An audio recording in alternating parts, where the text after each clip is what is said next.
What's up, guys? Welcome to Boxing Decades, and we have a possible rematch set for the Josh Taylor-Jack Catterall fight.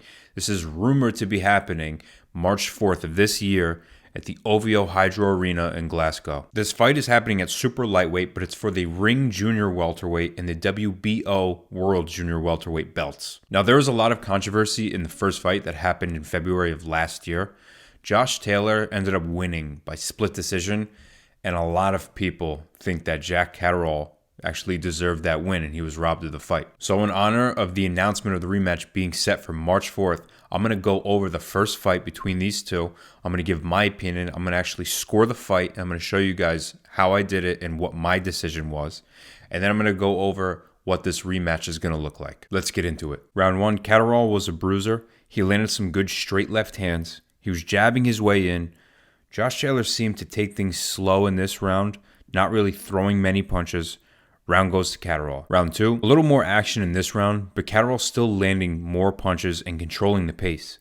It's funny because he's out jabbing Taylor, who's the taller guy, which is an outside fighter tactic, using the jab.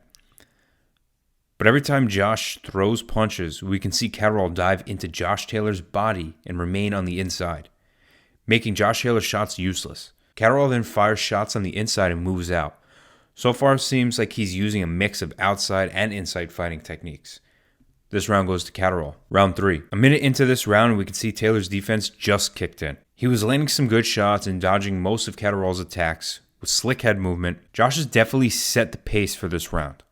We can also see him starting to push Catterall away when he tries to come in on the inside. Round goes to Taylor. Round four. This round started off fairly even. Both were throwing good punches, but a lot more holding and tie-ups. Things picked up a bit for Catterall towards the end. He started moving his head and landing some really good combinations.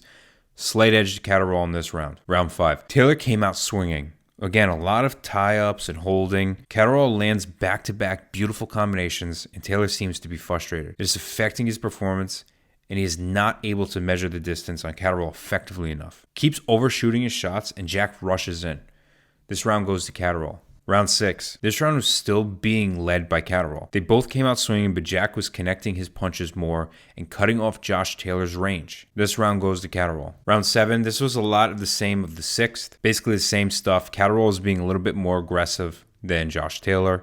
A lot more punches were thrown by Jack Catterall, so this round goes to Catterall. Round eight, Jack Catterall came out swinging, and you can notice the fatigue in Josh Taylor. In the middle of the round, Catterall scores a knockdown. Taylor had some good shots towards the end of the round, but overall, this round goes to Catterall. Round nine, immediately we see Josh Taylor come out like he finally woke up. He's moving very well. He's setting the pace for this round. Catterall seems very fatigued. He landed some good shots, but this round was mainly dominated by Josh Taylor. You could see Catterall just lost steam. This round goes to Taylor. Round 10. Josh Taylor starts off the round a bit stronger than Catterall. Then we see a tie-up, and Catterall leans over Taylor and then keeps his head down with his hand. Point was taken from Catterall this round. Catterall was noticeably slower this round, and Taylor finished very strong. So the round goes to Taylor. Round 11, Josh Taylor has a second win, and it looks very sharp. Catterall is throwing a good amount of punches, but Josh is slipping them, moving around them. Catterall looks slow and tired and is not performing as well in this round. After the bell, Josh Taylor hits Catterall, and the ref deducts a point. So this round goes to Taylor, but it is a 9-9 round. Round 12. This round was full of action from both men. Both were tired trying to land punches. Taylor was a bit more busy and sharper and cleaner. This round goes to Taylor. After all this, the judges scored in and somehow came up with a split decision in favor of Josh Taylor. I thought this was a really good fight. I can definitely see why there was so much controversy surrounding this fight. All in all, I think Catterall dominated the first 8 rounds. I have Josh Taylor winning 1 round in those first 8 rounds. I think he won the third round. Josh Taylor didn't start winning the rounds until way later in the fight. So I'll put my numbers on the screen, but this is how I scored the fight, whether it's here or here. I had it 111 to 114 in favor of Catterall. What I liked from Taylor was watching his pure determination throughout this fight. He started off way too slow. He was not aggressive enough. But he did pick up in the later rounds, which, in my honest opinion, it was too late. But seeing how he can go through all those 8-9 rounds and, pretty much be getting beat up and then switch it to where he looks visually like, I'm not going to take this. I'm not quitting. I'm going to give it my all. And he did exactly that. He really turned the gas on in those later rounds, and it looked really good. Unfortunately for him, it cost him a lot of rounds, but he looked very sharp in those later rounds. Obviously, Catterall looked very good in the beginning of the fight and most of the middle fight up until the end where he seemed pretty gassed. It was probably right after the knockdown that Catterall lost his steam, and that's when his performance just dropped off. Catterall did very well, though. That's why my score is in favor for him. In the first few rounds, you can actually see how shocked Josh Taylor is that Jack Catterall was just so aggressive and sharp. Jack Catterall was throwing some great combinations. He looked clean. His punches were sharp. His head movement was good. He just looked like he really wanted to win that fight. Another thing that I really liked that Catterall was doing was cutting off the range of Josh Taylor. You could see every time when Josh Taylor was trying to throw a punch or get in on Jack Catterall, Jack would literally lunge into Josh Taylor's body and stay really close to his body so that his range was cut off, that Josh Taylor couldn't throw any shots off. His inside fighting game is clearly not that good. He could not land shots while Jack was on the inside. Granted, they were holding and tying up, which was very annoying, but the ones when they weren't tied up and Jack was able to get in on the inside, his punches were deemed useless at that point. So did Jack get robbed?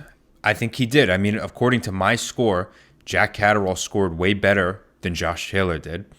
The funny thing about boxing is that when you are a champion and somebody's trying to come for your belts or your title, they have to really beat you.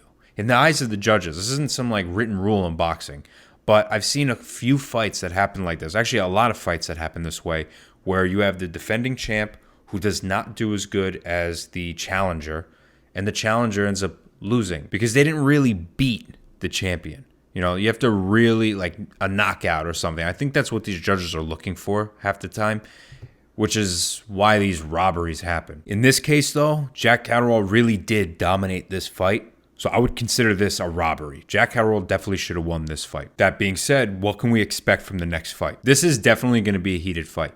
In one hand, you got Josh Taylor, who feels like he needs to prove himself that he actually did win in this last fight. Then you got Jack Catterall, who is pissed off that he got robbed of his win.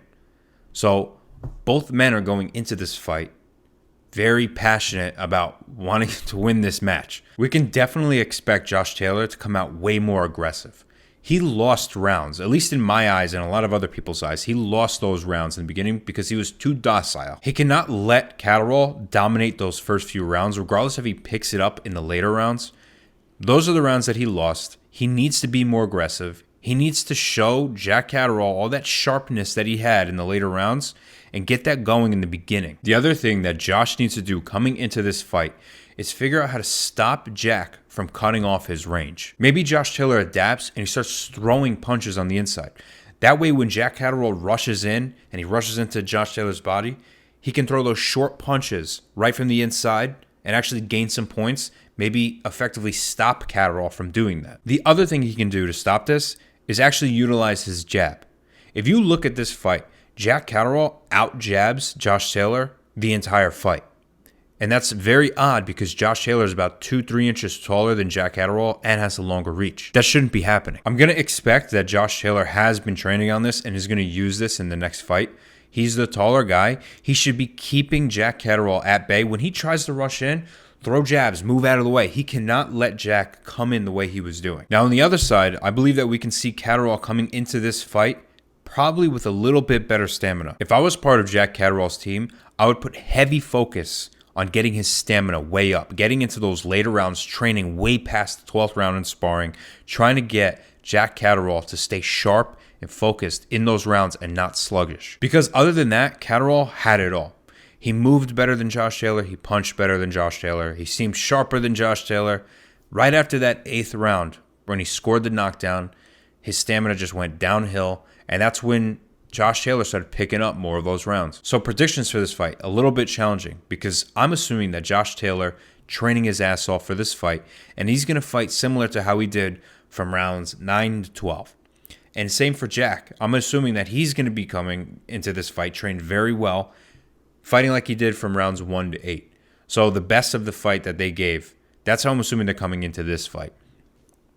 All in all, I still think Jack Catterall takes it. I could be wrong because I do think this next fight is going to be even closer than the last one, but I'm still saying Jack Catterall is going to win by points. But I guess we'll find out. Let me know what you guys think in the comments below.